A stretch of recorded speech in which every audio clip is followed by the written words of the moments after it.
Okay, here we go. First of all, opening game in the Big Ten, so focus is on that and not on what's occurred this last weekend. I think that's important. History has been a tight game here. I have a tremendous amount of respect for Pat Fitzgerald, not just in what he's done at Northwestern, but in his leadership and what he's been able to do across the country from a leadership standpoint, and the continuity he's had at Northwestern going into his 14th year.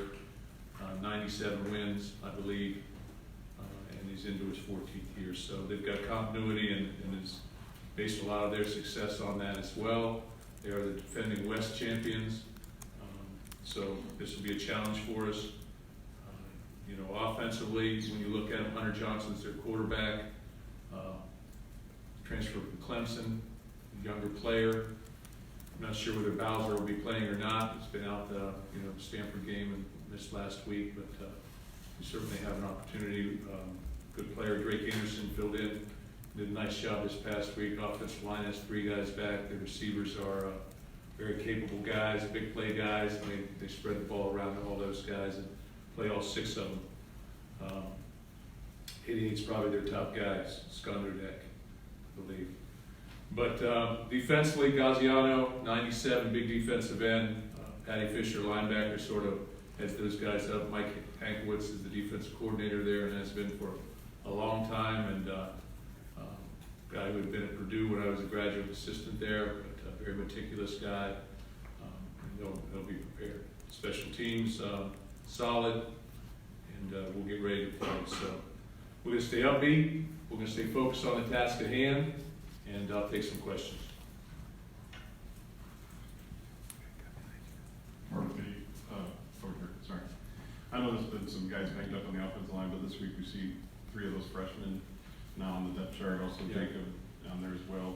Is it just kind of a matter of guys being dinged up, or are those guys making progress, or you see them working into a role where they can play a little? All 3 of those freshmen have been working with the twos and have been up with the twos and have been exclusively working on the second unit. What we've done is spread the other guys around on the first unit and have them playing different positions. So I think those guys are prepared. Whether they play this week or not will remain to be seen, depending on how we're playing, depending on injuries, things of that nature. But all 3 of those guys have been up with us really throughout the whole month of August and then into September here. So they're getting ready. It's just a little bit of time on the offensive line. Mark, along those lines with Kevin Jarvis, not on the depth chart, is that long-term injuries, significant injury? What is the status update on that? That'll probably be a 6 to 7 week injury. So I would expect him to be back by Penn State or for sure in November. So he's not a season loss guy, but he's out right now. So I thought it would be perfect not to have him on the depth chart.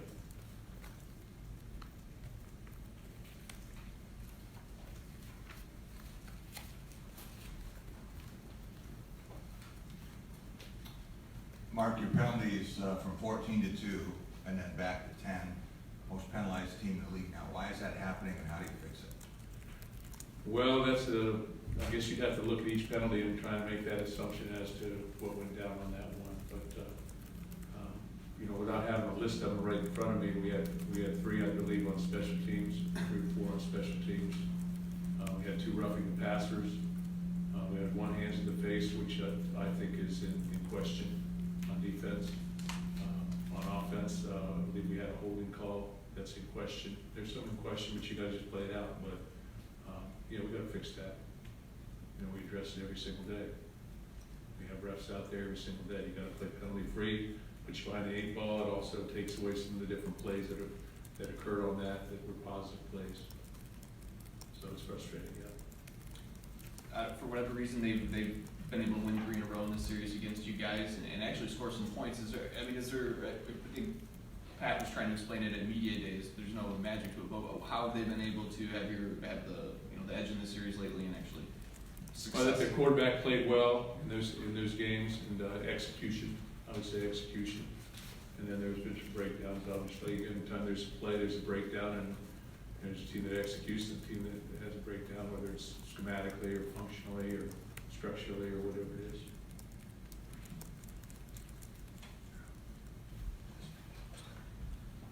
Mark, to your left. Along the same lines with the true freshman, Julian Barnett, we saw him make a big play.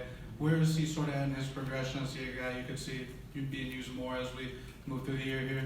Yeah, I see him being a guy that could possibly be playing more plays. He's just, some of the routes and things of that nature, he needs to become a little bit more maybe crisp in terms of where he's going. But I think he's extremely capable. I also think Mosley's a guy that we'll see before the season's out as well. I think he's coming as well. Young players, good players, very good players. And going to Northwestern, it seems like there's nothing I've charted, but it seems like there's more Michigan State fans there than most other places you go, and they tend to have a lot of support there. What is it like going there? Does it feel like still an away game? It's a little bit different because you usually have so much alumni there. Yeah, Chicago's a great Michigan State hub. There's a lot of Spartan fans there. Traditionally, every time we've gone up there, it's been that whole side has been packed with Michigan State fans, and I would expect the same type of thing. And it's a fun place to play because we're up there, and it should be good from that perspective. Mark, your teams have suffered difficult non-conference losses before making a run through the Big Ten. What do you see from this group, this team, in this locker room that leads you to believe this is possible again? I think we have positive vibe in the locker room. I think we have good chemistry. I've said that over and over throughout. And when you have a situation like this, we could have, we could be 3-0 right now, but we're not. At the end of the day, you've got to regroup. You can't stand there and say, you can't have the 4 meetings. You can't sit there and say, oh, all is lost. Oh my goodness, what just happened? You have to rally back. I think that's very important that you rally back in terms of what you're trying to do. This is a team game. This is a game that mandates a lot of different things, whether it's coaching or whether it's execution or whether it's playing against guys that are equally physically gifted as you are. And there's always a I guess, what is it, a yin for a yang or something like that. There's always a push and pull.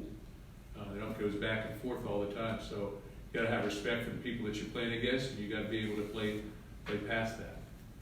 But the main thing that you better be able to do is you better be able to regroup when things go wrong with your program or inside or you personally. You better be able to regroup. If you can't regroup, then that's a problem. We will regroup. I can promise you that. We will coach with energy. I can promise you that. I can promise you that we will address the issues, and we're going to continue to get better. And I think that there are a lot of good things that are happening. I think Lewerke's playing very well. When your quarterback's playing well, great things are going to happen for you. So we've got some younger players playing, trying to figure out where and what, to some degree, and to some degree, younger players, whether it's a redshirt freshman or a true freshman. Got some guys injured up a little bit, so they'll be coming back, but our focus needs to be on, okay, what do we got to do now? What's important now? And that's what we'll do. Mark, kind of going back to that left tackle spot, is there any progress with either Cole or AJ? And when you make that decision of putting Higbee there over Dobbs, how much of that is based on continuity and the knowledge that Tyler has as a veteran? Yeah, it's knowledge based. I think that it's knowledge based and youth based, combination of both. And I thought Higbee went in there and played pretty well from everything that was given to me and indicated to me. So he's first man up, but I would expect for Dobbs to possibly play. And, he's got to get ready to play, so there'll be a little bit more sense of urgency maybe, is what I would say. When you're playing, it's different. When you get in the game, all of a sudden, everything becomes a little bit more important in practice. So, we're going to push the issue there a little bit, especially on the depth chart, so that they understand that. We've not listed them on the depth chart in that capacity because we just haven't, but they've worked there as the twos, like I said, so they should be ready to go. We'll see. We'll see how it all shakes out. And Cole and AJ, any update on that? Cole and AJ probably remain the same. They're sort of day to day, maybe Cole, but they're both sort of day to day. I would just say right now they're out day to day. I don't think I listed them on the depth chart. Yeah. Sorry. Last week you had mentioned taking your girls to a Shania Twain concert and how it was one of maybe the best concerts that you had been to. But after the game, I noticed that they were one of the first few people to greet you on the field after what would have been a tumultuous ending. How do they help you recenter and regroup times like that to get you back on track or help you focus? Well, I think first of all, you better have a strong family unit, if you're gonna be the head coach anywhere, that'll always help, and they're my biggest, my two girls are my biggest supporters, and Becky, my wife, and, they're gonna be there in the toughest of times, just like I'm gonna try and be, and they're gonna stand strong in that capacity as well, and they've done a great job throughout their time, both Lauren and Kristen, and they've seen some good, they've seen some tough times, and that's the nature of it, and they need to understand that their dad's okay, don't worry, that's my message to them all the time, so, but yeah, they were there, they always will be. Mark, seemed like a lot more two-back sets on Saturday. A lot. What? Two running backs. Mhm. Whether it was Connor Ladarius or getting Max in there also. I guess how would you assess that, and how do you see that kind of evolving going forward? Right now, I believe Elijah got the majority of the carries, and we'll work from there. And I'm not going to sit there and say, hey, this guy's a good player, that guy's going to play. We'll watch practice, we'll try and make some decisions. I think Elijah's the lead back right now, but the other guys, they've all made a play here and there at certain points in times in their careers here. So, again, you look for consistency. Be able to run through the smoke, run through break tackles. To your left. I believe you just said we will address the issues. What do you see as the issues right now, and how do you fix them? Well, we need to be more productive. We need to score more points. I think we crossed the 57 times. We had, I think, 7. Don't quote me on the number of drives with 8+ plays, but over 4, which is always your goal. We had explosive plays, which is your goal. We only turned the ball over one time, but it was a crucial turnover. It was in question, I guess, but it is what it is. But you got to be productive. You got to make your field goals, give you at least 9 more points. You've got to drive the ball into the red zone and push it in for touchdowns. And then on the flip side of things, you got to play well on 4th and 13.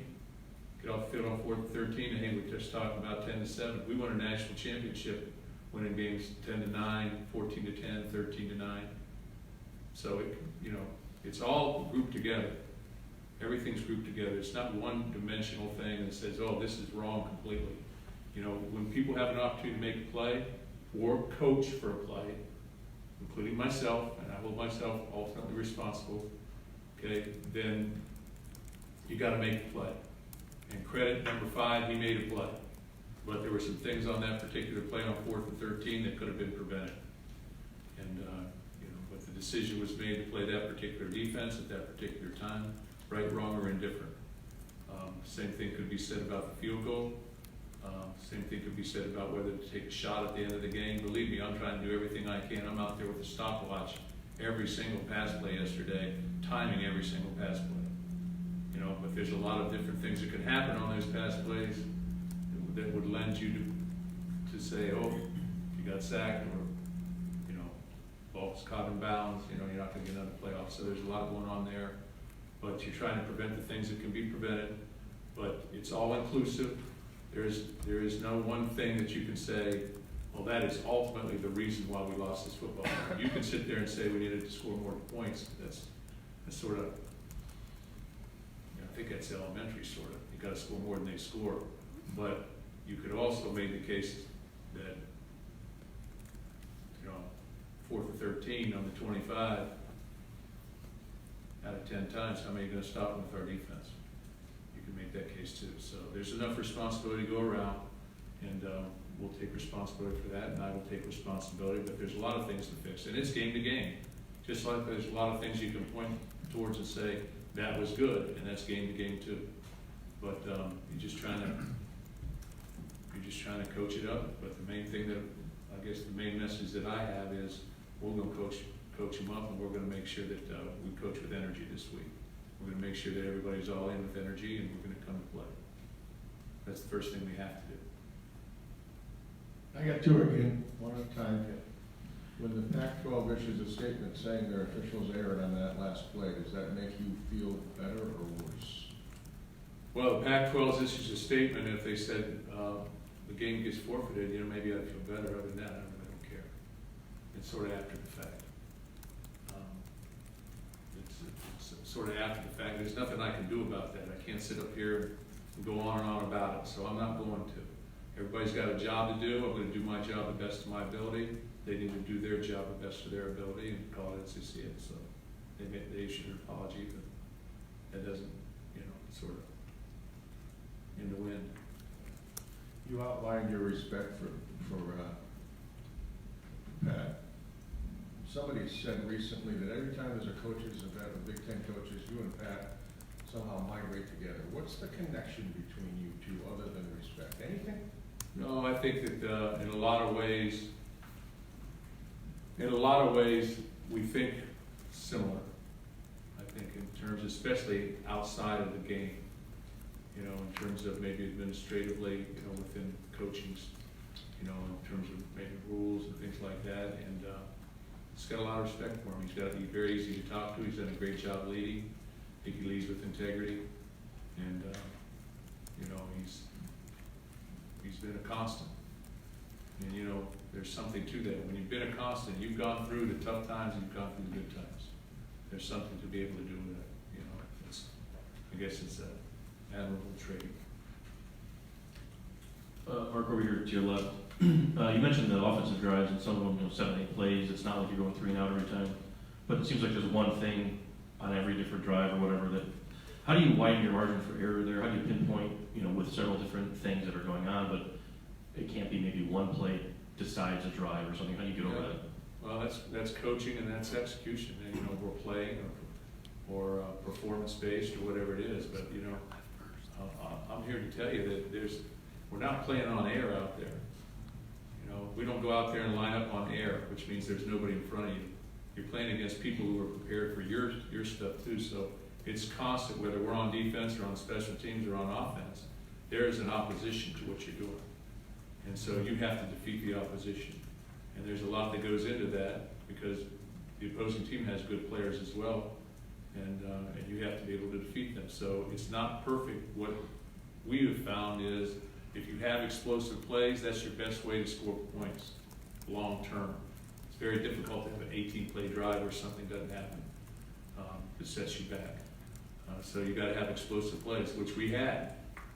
We had a couple of them maybe taken away from a penalty or whatever, but I think we had 7 big plays, big play passes over 20 yards, 6 of those, and 1 big play run over 15, which is what we term as explosive. So it usually leads to points, but then in the red zone, prior to the red zone, you've got to make a play. And we stalled out. And therein is the case for probably the loss. That and our inability, which we've been good kicking field goals, our inability, to, I guess, execute in those situations. Mark, there was a time early in your coaching career when Northwestern couldn't win 3 inter-squad games. Now they've won 3 straight bowl games. They took Ohio State into the 4th quarter last year. What does that say about the job there and competitive balance in this league? Well, the balance in this league is noticeable, especially when you're coaching. I mean, you feel it. You can feel it every single week. People get ready to play you. And what it says about Northwestern is what I mentioned earlier, that Coach Fitzgerald's done a tremendous job there, has his guys ready to play week in and week out, and they're extremely competitive, and they've raised that competitive level over the years. But they've always been, it's always been a competitive game, I think. You can go back to 13, we might win the game 30-6, but it's competitive. Sometimes the scores get lost in the transition, a 10-point game to me is a competitive game. 10-point win for the fan set is not. It's different. It's dependent on what seat you sit in and where you're at. Because you're looking at every little nuance, I think, as a coach. He's done a tremendous job. Their entire program has. And now they're in the facilities realm with everybody else, which they weren't before. Yeah, they've got new facilities, and that's something that other people are pointing towards as well, and that's something that will be addressed here as well in the near future. Mark, kind of the flip side to Nick's question about widening the margin of error on offense. How difficult is it for a defense when there is such a slim margin of error for them, when one drive at the end after Yeah, I understand that too. 3.5 quarters of a game. What are the challenges for those defensive players, either mentally or physically at that moment? You gotta be perfect. That's the challenge. Be perfect. We gave up one deep ball. You know, on the 35, one deep ball puts them down on the 25. And that's difficult to stomach because that's may seem unfair, but you know, you got to play every play, and everybody's got to. It's a team game, and you can't sit there and say what if only, because that separates people, and we don't want to separate people. Ultimately, this is a team game. You win and lose together, and so that's what we have to do. But yeah, you got to play perfect. And I just said about this press conference going way too long, but just said, you know, we won a national championship at Ohio State by winning close games, low-scoring games. So it can be done. We must do things like that to win, and that's what we'll do. But, you know, we're going to do what we got to do, and the only thing that I've ever asked from our players is to compete, play hard, and play courageously. And that's what we're going to do. And I don't see any indication that we're not doing that. Mark, you mentioned regrouping. Does it help to do that it's the Big Ten opener, where it's kind of, does it feel like a bit of a fresh start? Yeah, you know, I mean, I've come in here and said, hey, you know, go through phases here. Well, this is phase 3 now. Phase 3 started whether we won or lost. Everything else gets wiped away. If we were 3-0 right now, we'd be wiped away too. Now, maybe not for the peripheral people, but in the big scheme of things, this game is more important than the last game. And the next game will always be more important. We play 3 out of the next 4 away. It's that part of the season where we got to go on the road and be road warriors, so we got to take that chip or whatever you want to say with us, and we got to make sure that we're prepared mentally, emotionally, and mentally, physically too, but emotionally and mentally ready to play, and we're going to do that. Very good. Yes.